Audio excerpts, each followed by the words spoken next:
Bienvenidos amigos a esta conmemoración del Día Mundial del Parkinson. Mi nombre es William Contreras, soy neurocirujano funcional y tenemos dos invitadas de lujo, dos neurólogas expertas en movimientos anormales y Parkinson. De la Universidad de Antioquia, la doctora Paula Andrea Millán, quien tiene su especialización en Parkinson y en movimientos anormales en España, y de la Fundación Universitaria de las Ciencias de la Salud, la doctora Melissa Ibarra, también con su especialización en movimientos anormales en España y en Brasil. Bienvenidas, doctoras. Qué gusto saludarlas en esta fecha tan especial como es el Día Mundial del Parkinson. Buenos días. Buenos días, gracias. Doctora Millán, la invito a que, por favor, comience usted haciéndonos un acercamiento sobre qué es la enfermedad de Parkinson. Queremos empezar esta presentación haciendo una definición de la enfermedad y sus síntomas acompañantes. El 11 de abril se celebra el Día Mundial de la Enfermedad de Parkinson, como lo dijo el doctor William, en conmemoración a James Parkinson, que fue aquel médico británico que describió inicialmente, hace más de 200 años, los síntomas motores de la enfermedad. Y recordarles que el símbolo de la enfermedad es el tulipán rojo-blanco, que es una variedad de tulipán creada por un horticultor alemán que tenía la enfermedad, que le pone también el nombre de James Parkinson a este tulipán, y en 1995 se adquiere como símbolo de la enfermedad una imagen esperanzadora que renace en cada primavera a la espera de una cura para la enfermedad. Para empezar, entonces, decirles o recordarles que la enfermedad de Parkinson es una enfermedad crónica, progresiva, neurodegenerativa. Esto quiere decir que hay una pérdida de neuronas más rápido de lo normal y que condiciona una disminución de unas sustancias del cerebro llamados neurotransmisores, que en este caso principalmente es la dopamina, pero otras sustancias también se pueden ver comprometidas como la serotonina y noradrenalina, que van a ser los causantes de los síntomas de la enfermedad. La causa como tal es considerada una enfermedad idiopática. Esto quiere decir que no tiene una causa aparente en la mayoría de los casos. Se presume que es una enfermedad compleja en donde hay múltiples factores genéticos y ambientales que participan para que se presente la enfermedad. Y sabemos que hasta el 10% de los casos pueden ser genéticos o familiares.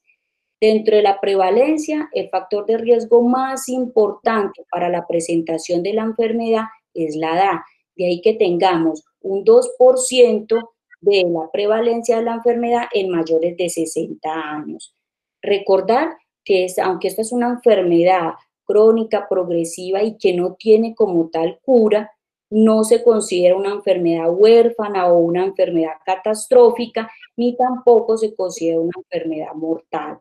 Algo importante, como ya lo va a decir la doctora Melissa, es que existen múltiples alternativas de tratamiento para mejorar los síntomas de la enfermedad y obviamente la calidad de vida de los pacientes.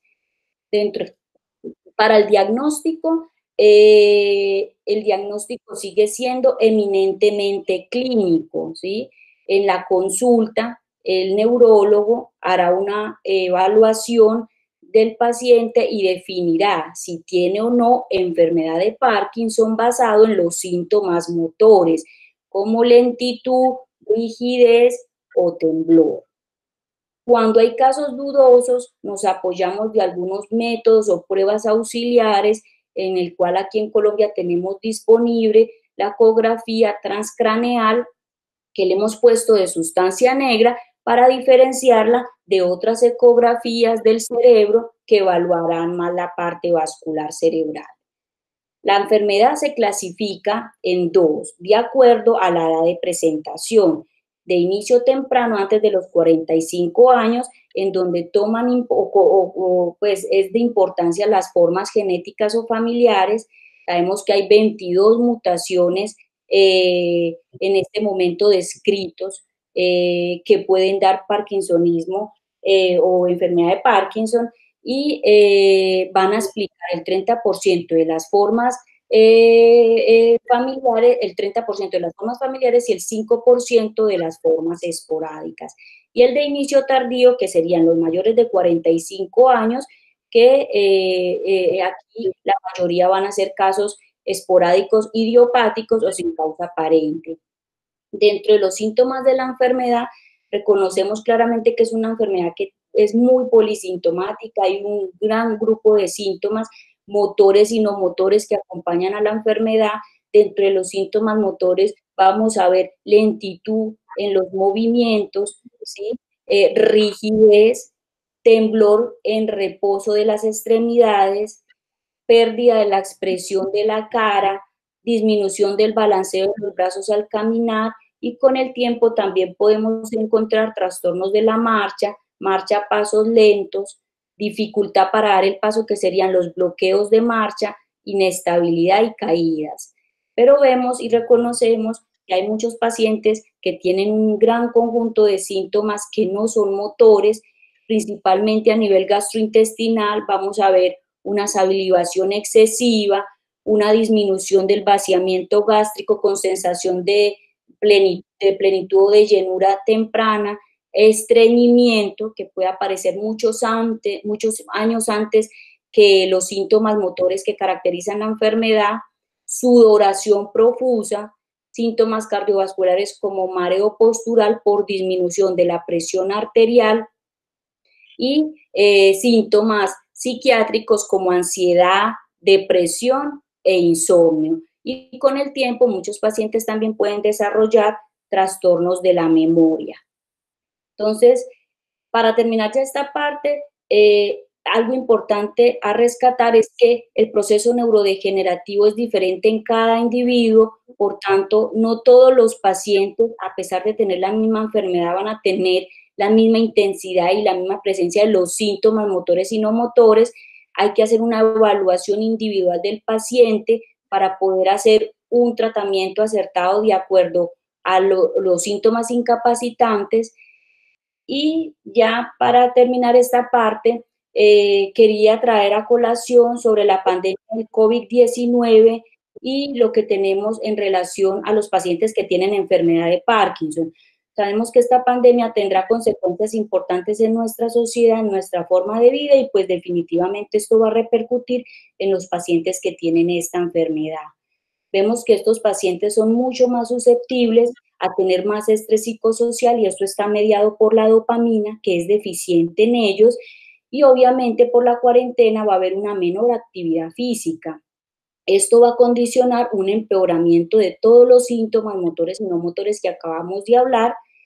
Y algo importante a rescatar que lo enunció la Asociación Internacional de Parkinson y Trastornos del Movimiento es que tener la enfermedad de Parkinson no va a ser un factor de mal pronóstico o de resultados negativos si estos pacientes tienen la infección de COVID-19, ni tampoco va a tener menores posibilidades de supervivencia si se adquiere la infección. De ahí, esto es muy importante para que ojalá que todos los médicos de las unidades de cuidados intensivos, de las urgencias, que de pronto llegue el proceso de seleccionar los pacientes de acuerdo a los recursos del sistema de salud y al número de ventiladores, que no vayan a considerar esta comorbilidad como de mal pronóstico o de menor expectativa de vida, sino que al contrario, sea esto una comorbilidad que no predice ningún resultado negativo en este grupo de pacientes. Y hay unas recomendaciones que igualmente los dio la Asociación Internacional, en donde en lo posible hay que posponer hospitalizaciones y cirugías selectivas que no sean de urgencia. Las consultas externas en general se recomienda utilizar herramientas de telemedicina y solo se harán presenciales, específicamente en los pacientes como para reprogramación de electrodos, aquellos pacientes que se han operado y que tienen neuroestimulador, cuando hay fallas en la batería que requieran un recambio o sustitución de esta batería, y en pacientes que tienen terapias avanzadas de infusión de medicamentos como apomorfina y aquellos que requieran la aplicación de toxina botulínica. En cuanto a lo del sedentarismo por la cuarentena, se recomienda utilizar los equipos que tengamos en casa, como la bicicleta o la elíptica, bicicleta estática o elíptica, o si no, seguir programas de entrenamiento vía internet desde la comodidad del hogar. Y finalmente, para recordar que si un paciente con enfermedad de Parkinson adquiere la infección por COVID-19, el médico debe garantizar el mantenimiento de los medicamentos previos, especialmente las dosis adecuadas para evitar un estado de rigidez contracturas y empeoramiento de la insuficiencia respiratoria. Gracias. Muy buenos días. Vamos a darle continuidad a la charla sobre enfermedad de Parkinson, hoy en la celebración de su Día Internacional. Vamos a continuar hablando acerca del tratamiento en general farmacológico de la enfermedad. Para definir el tratamiento farmacológico en la enfermedad de Parkinson, debemos comprender que esta enfermedad tiene una progresión específica a lo largo del tiempo y que se caracteriza por diferentes estadios sintomáticos. En la primera fase de la enfermedad o estadio inicial, tenemos diferentes características que nos van a determinar el inicio del tratamiento. A lo largo de la charla vamos a ir viendo estas características para que entiendan mejor cómo se elige qué tipo de fármaco comenzar. Después del periodo inicial tenemos el estadio intermedio o moderado, donde ya comienzan unas complicaciones motoras leves y algunas fluctuaciones en la enfermedad. Luego ya pasamos a un estadio avanzado, donde las complicaciones se hacen mucho más severas y encontramos síntomas que son refractarios al tratamiento. En esta diapositiva podemos ver los tres estadios. Un estadio inicial, generalmente con un buen control farmacológico. Un estadio intermedio, donde aparecen las complicaciones motoras. Y un estadio avanzado, donde ya hay síntomas resistentes. Los objetivos del tratamiento en la enfermedad de Parkinson son un punto muy importante que debemos tener en cuenta, sobre todo explicarle al paciente y a la familia. Es importante saber que no hay hasta el momento ningún medicamento que sea neuroprotector en la enfermedad, entendiendo como neuroprotección cualquier fármaco que es capaz de evitar la aparición o de retrasar la progresión de la enfermedad. Entonces nos vamos a centrar en dos ítems muy importantes. El primero es mejorar los síntomas, motores y no motores, y el segundo es mejorar la calidad de vida de los pacientes y de su familia. Entonces, el manejo de la enfermedad de Parkinson es un manejo sintomático que vamos a individualizar dependiendo de la edad del paciente, sus condiciones laborales y sociales, su estado mental, el grado de alteración funcional y las expectativas que tengan de la enfermedad y del tratamiento. El tratamiento lo podemos dividir en dos fases: el tratamiento farmacológico y el tratamiento no farmacológico. El tratamiento farmacológico se va a basar en agentes dopaminérgicos y en agentes no dopaminérgicos. Y el tratamiento no farmacológico tiene en cuenta toda la parte de rehabilitación, tanto física, ocupacional y de lenguaje, como los aspectos nutricionales y el apoyo psicológico. En cuanto al tratamiento dopaminérgico, contamos con numerosos fármacos. El fármaco más conocido es la levodopa, que es un precursor de la dopamina. Este puede venir asociado con otras sustancias. Y las presentaciones que encontramos son presentaciones que vienen asociadas a inhibidores de la dopa descarboxilasa, como son la carbidopa y la benseracida. Comúnmente conocidos estos fármacos como el Sinemet o el Madopar. Estos medicamentos que vienen con inhibidores de la dopa descarboxilasa lo que permiten es mejorar la tolerancia del medicamento mediante la inhibición de su efecto periférico y reforzando los efectos centrales del mismo. Aparte, pueden venir asociados además a inhibidores de la COM. Esto hace que se prolongue el efecto de la levodopa. Tenemos los inhibidores de la monoaminoxidasa como la rasagelina y la selegilina, y tenemos agonistas dopaminérgicos como el Mirapex o Pramipexol o el Neupro o rotigotina, que son muy importantes en los estadios iniciales de la enfermedad. También contamos para estadios ya intermedios con agonistas dopaminérgicos como la apomorfina, que en estos estadios se utiliza en presentación de pen o lápiz, similar al lápiz que utilizan de insulina los pacientes que tienen diabetes mellitus, para que entiendan un poco. En cuanto a los agentes no dopaminérgicos, tenemos los anticolinérgicos como el piperideno, cuyo uso está restringido para pacientes jóvenes o pacientes con temblor refractario. Tenemos los antiglutamatérgicos como la amantadina, que utilizamos para las disquinesias severas. Antipsicóticos atípicos como la quetiapina y la clozapina. Antidepresivos como el escitalopram o la paroxetina, entre muchos otros. También podemos utilizar sedantes o benzodiazepinas como el clonazepam para manejo del trastorno de conducta de sueño REM o para síntomas no motores como la ansiedad y la depresión. Tenemos otro grupo de medicamentos que utilizamos ya específicamente para síntomas en estadios generalmente intermedios o avanzados, donde podemos ver algunas complicaciones. Tenemos la toxina botulínica para manejo de distonías de periodos OFF o cialorrea, medicamentos como el Viagra para manejar la disfunción eréctil y medicamentos como el polietilenglicol para manejar el estreñimiento. Existen muchas otras terapias, pero pues esto es algunas con las que contamos, las más frecuentes. Tenemos que tener en consideración que para el manejo de la enfermedad de Parkinson temprana, el tiempo ideal de inicio del tratamiento aún no está estandarizado.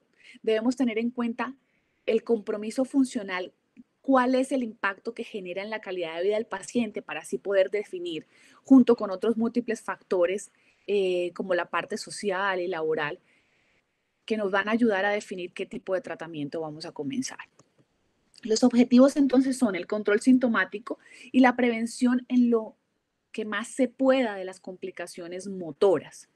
Debemos tener en cuenta, ya que tenemos numerosos grupos de fármacos, algunas características específicas con cada uno de ellos. Por ejemplo, con los inhibidores de la monoaminoxidasa irreversibles como la rasagelina, los síntomas sobre la enfermedad son modestos y generalmente este fármaco se utiliza en estadios iniciales. Es un fármaco fácil de administrar que se toma una sola vez al día. Tenemos otros inhibidores de la monoaminoxidasa reversibles como la safinamida, cuyo uso está asociado a la levodopa y se debe realizar en estadios intermedios o avanzados de la enfermedad. Y que también tiene algunas contraindicaciones con otros medicamentos que tenemos que tener un poco de cuidado, sobre todo con algunos antidepresivos como la fluvoxamina, entre otros. Contamos con también el grupo de la amantadina y los anticolinérgicos. Es importante recordar que estos medicamentos tienen un impacto muy pobre sobre los síntomas motores y que son poco tolerados en las personas mayores. En cuanto a la levodopa, es el tratamiento más efectivo para la enfermedad de Parkinson. Está asociado a desarrollo de fluctuaciones motoras. Debemos recordar que en pacientes mayores pueden ser un poco más sensibles a las reacciones psiquiátricas, pero que estos pacientes también tienen un bajo riesgo de complicaciones motoras y que ningún tipo de presentación de la levodopa va a retrasar la aparición de las complicaciones motoras. El grupo de los agonistas dopaminérgicos, acá contamos con el pramipexol y la rotigotina. Estos medicamentos son muy efectivos en monoterapia en los estadios iniciales. Tienen un bajo riesgo de complicaciones motoras si lo comparamos con la levodopa. También tenemos como agonistas dopaminérgicos de efecto central la apomorfina, que la nombramos anteriormente, de aplicación subcutánea, que está indicada para estadios intermedios. Y en cuanto a los agonistas dopaminérgicos, van a ser una muy buena opción que vamos a poder combinar con dosis bajas de levodopa. Generalmente en pacientes en estadios iniciales no pasamos de unos 400 a 600 miligramos al día de levodopa. Entonces debemos mantener al paciente funcionalmente independiente todo el tiempo que sea posible.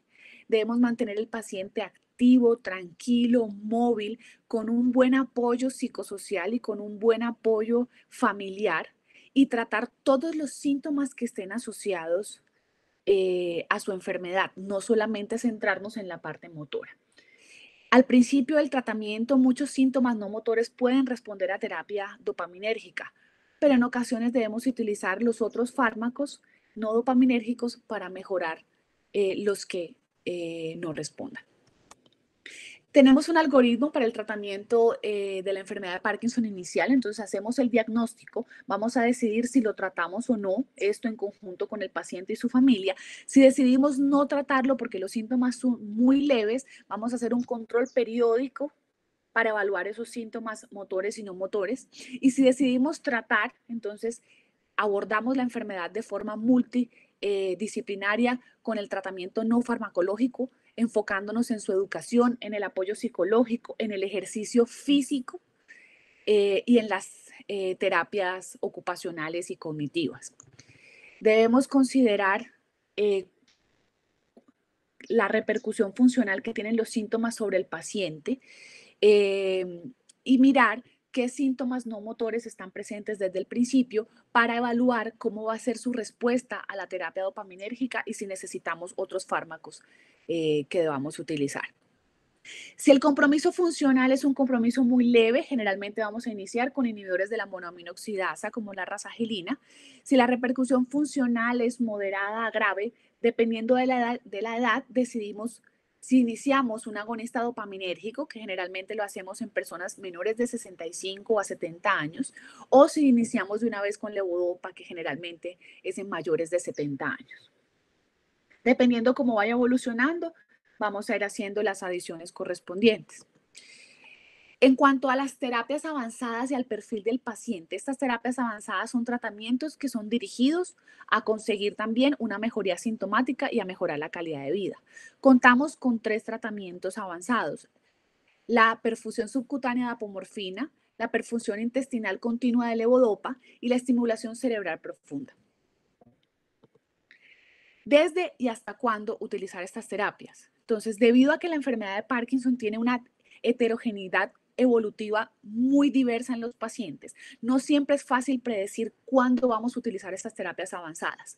Debemos tratar de informar al paciente sobre todas las opciones, sobre todo en los estadios intermedios, cuando comienzan las complicaciones a lo largo de la consulta y de los controles, tratar de irlos informando y darles conocimiento acerca de todas estas terapias para poder evaluar en qué momento vamos a iniciarla.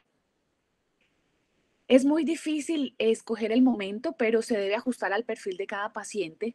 Pero hay algunas características que hacen previsible la indicación de estas terapias, como son más de 5 tomas de levodopa al día o una duración de los periodos off de al menos 2 horas en el tiempo de vigilia. Y también las disquinesias discapacitantes que no pueden ser controladas con amantadina. Debemos establecer algunos límites para el uso de estas terapias, pero no es fácil. Debemos evitar demorar la decisión de iniciar estas terapias. En la medida de lo posible, indicarla antes de que la sintomatología sea refractaria y de que condicione una alteración significativa de la calidad de vida. Estas terapias también es posible utilizarlas como una manera paliativa en casos seleccionados que son pues de gravedad extrema. Esto es un algoritmo para el manejo de la enfermedad avanzada. Va a depender mucho de la edad y del compromiso mental del paciente. Si el paciente es menor de 70 años y no tiene deterioro cognitivo, podemos utilizar cualquiera de las 3 terapias ya nombradas. Si el paciente es menor de 70 años, no tiene deterioro cognitivo, pero tiene unas disquinesias severas o un temblor refractario, definitivamente la indicación es la estimulación cerebral profunda. Puede ser del núcleo subtalámico o del globo pálido y va a depender de varios factores que vamos a evaluar en conjunto con el neurocirujano. Si el paciente tiene más de 70 años o tiene un deterioro cognitivo leve a moderado, podemos utilizar la bomba de infusión de apomorfina o la levodopa carbidopa en infusión enteral continua, que es la duodopa, pero hasta el momento esta opción no la tenemos en Colombia. Bueno, espero que haya sido clara la información y que les haya servido para tener una idea en general del tratamiento de la enfermedad. Muchísimas gracias y continuamos con el otro bloque de charla. En 1870, durante una guerra, los médicos prusianos Hicks y Frisch observaron que al estimular mediante corriente galvánica determinadas áreas del cerebro se producían movimientos del lado opuesto. Desde entonces sabemos que el cerebro humano produce electricidad continuamente. De hecho, produce suficiente electricidad como para encender una lámpara pequeña. Aquí estamos viendo las maravillosas figuras que forman los estorninos al volar. Para moverse de forma sincronizada, estos pájaros tienen dos principios fundamentales. El primero es la comunicación, ya que vuelan haciendo mucho ruido, informando al resto de los estorninos sobre su posición. Y el segundo es el principio de la luz, ya que durante el vuelo siempre tienden a seguir las siluetas oscuras de sus compañeros y evitan las zonas claras por donde ven la luz. De manera igual, de esta manera sincronizada, funciona la actividad eléctrica del cerebro. Si bien es cierto, hoy en día se ha descubierto que no siempre la actividad eléctrica va por el mismo camino, sí debe seguir un patrón sincronizado.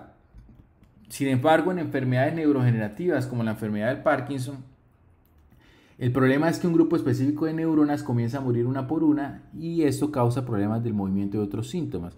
No solamente por sus conexiones eléctricas perdidas, sino porque en el caso del Parkinson las neuronas que se pierden son las que liberan el neurotransmisor dopamina, la dopamina, que es la que coordina y modula los movimientos, permite que se realicen los movimientos. Entonces nuestro abordaje quirúrgico va a pasar por estas áreas que denominamos los ganglios basales. Es un conjunto de núcleos subcorticales, cúmulos de sustancia gris, es decir, grupos de neuronas que tienen un gran número de conexiones con otras zonas del cerebro como la corteza y el tálamo. ¿Cuál es la intención de nuestra cirugía? Pues nuestra cirugía se llama la estimulación cerebral profunda y ella utiliza un dispositivo llamado un neuroestimulador para transmitir señales eléctricas a esto, que es un electrodo que nosotros colocamos en los ganglios basales. Se han propuesto muchas hipótesis para los mecanismos por los cuales funciona la estimulación cerebral profunda, pero las teorías predominantes se centran en que interrumpe una actividad patológica de un circuito que se dañó. Al interrumpir esa actividad patológica, entonces el circuito vuelve a funcionar normalmente o cercano a la normalidad. Nuestra misión es entonces colocar el electrodo dentro del núcleo. Si no colocamos el electrodo dentro del núcleo, entonces no vamos a tener la respuesta adecuada. Y sabemos por estas reconstrucciones que son nuestras, que son de nuestro grupo, que no solamente estimulamos un núcleo, sino las conexiones que tiene ese núcleo por tractografía podemos ver que son múltiples circuitos en el cerebro. Esta es una estimulación del núcleo subtalámico. Pero ¿cómo hacemos para colocar acertadamente ese electrodo en el núcleo subtalámico si es un núcleo que puede medir 7 milímetros o menos? Pues lo hacemos a través de coordenadas cartesianas, como enviar un misil, a través de un GPS, a través de software de computación y de este aparato que se llama un marco de estereotaxia. Usamos el marco de estereotaxia tipo Lexel y en él vamos a colocar unas coordenadas cartesianas y vamos a introducir nuestro electrodo. A medida que vamos introduciendo el electrodo en el cerebro, vamos viendo que hay una actividad eléctrica de las neuronas. Esa primera parte se llama el microrregistro cerebral. Y vamos a colocar el electrodo donde vamos a tener mayor actividad de neuronas. Entonces aquí, por ejemplo, estamos viendo cómo va descendiendo el electrodo. El lado izquierdo de la imagen, el círculo verde corresponde al núcleo subtalámico, que tiene una actividad eléctrica diferente, que en este caso sería la amarilla, incluso un sonido y una forma de sus ondas cerebrales. Y si seguimos bajando, entonces vamos a ver la actividad de la sustancia negra reticular, que nos avisa que ya hemos salido del núcleo subtalámico. Con esta información, nuestras neuronas hacen un mapa, crean un mapa electrofisiológico para averiguar si realmente estamos dentro del núcleo y cuánto mide este núcleo y en qué sitio deberíamos dejar el electrodo para estimular de manera acertada el núcleo. Luego viene la prueba de estimulación intraoperatoria. En este caso estamos estimulando el cerebro en el lado derecho y deberíamos tener una respuesta al lado izquierdo. Queremos controlar el temblor, pasamos corriente. A ver, yo quiero ver.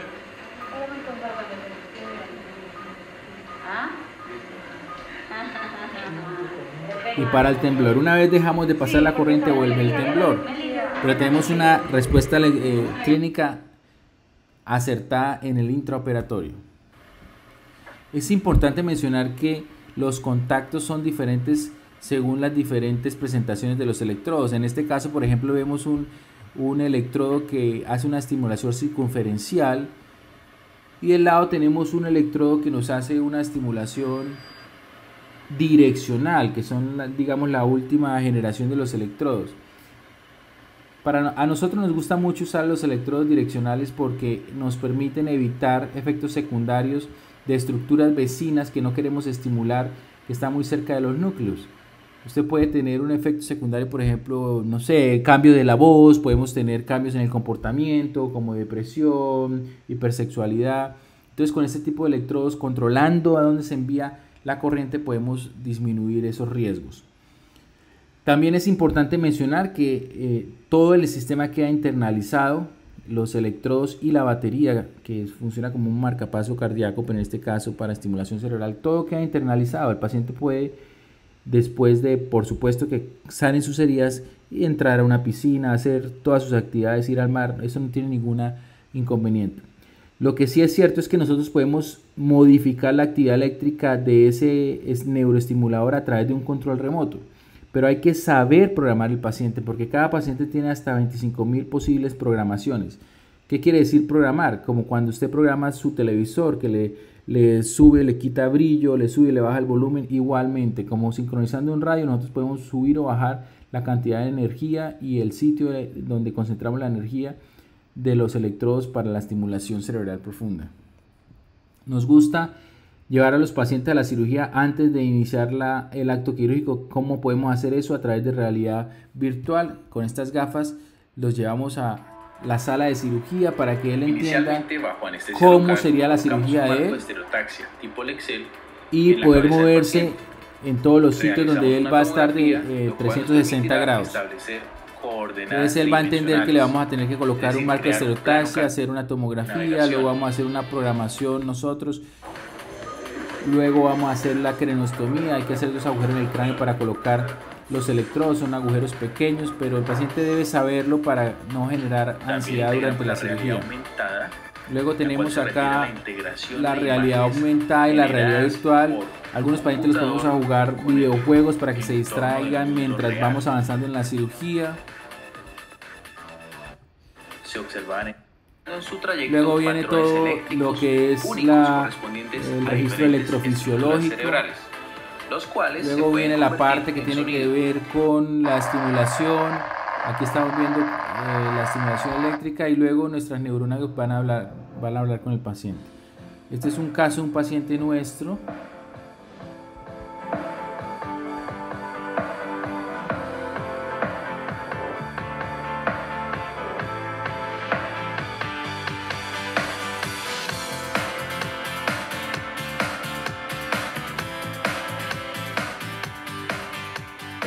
Alrededor de unos 9 años empezando síntomas, perdí el olfato, luego me empezó a temblar la mano derecha, mucho cansancio, la calidad de vida siempre se mejora bastante. No puedo escribir, a veces no puedo ni siquiera sostener algo en mi mano. Mi expectativa de vida es que pueda volver a hacer muchas cosas, a ser independiente, poder caminar bien y que me baje el temblor en la mano derecha que no me deja casi hacer las cosas.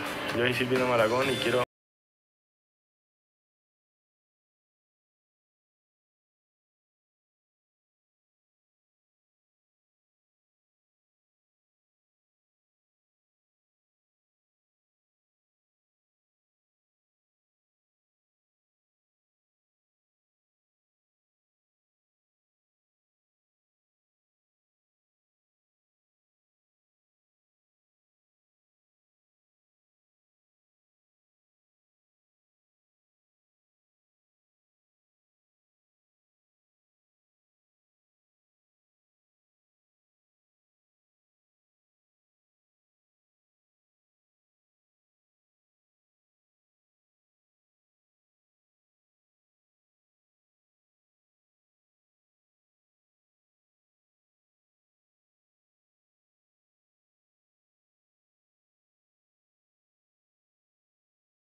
Bueno, para finalizar vamos a mencionar que en algunos casos específicos se puede hacer una lesión, es decir, no colocar el electrodo y la batería, sino quemar un área del cerebro. Ustedes están viendo aquí, esta es una lesión nuestra, un trabajo que publiqué donde se hace lesión en un área que se llama la zona inserta para tratar pacientes con temblores refractarios. Voy a mostrarles ahora el caso de una paciente de 84 años con Parkinson que tenía temblor predominantemente del lado derecho, muy desnutrida, en la que yo pensaba que por su edad era mejor hacer una lesión para tratarle sus síntomas unilaterales del lado derecho y aquí les muestro el proceso.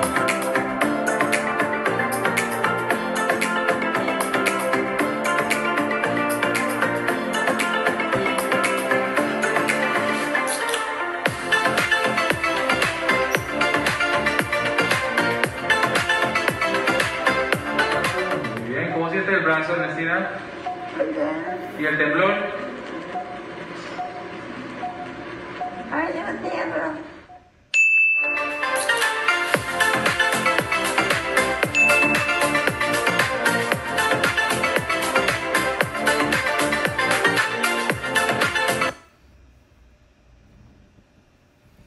Este tipo de lesiones nosotros lo hacemos por radiofrecuencia, que es colocando un electrodo, quemando su punta a 80 grados por un minuto.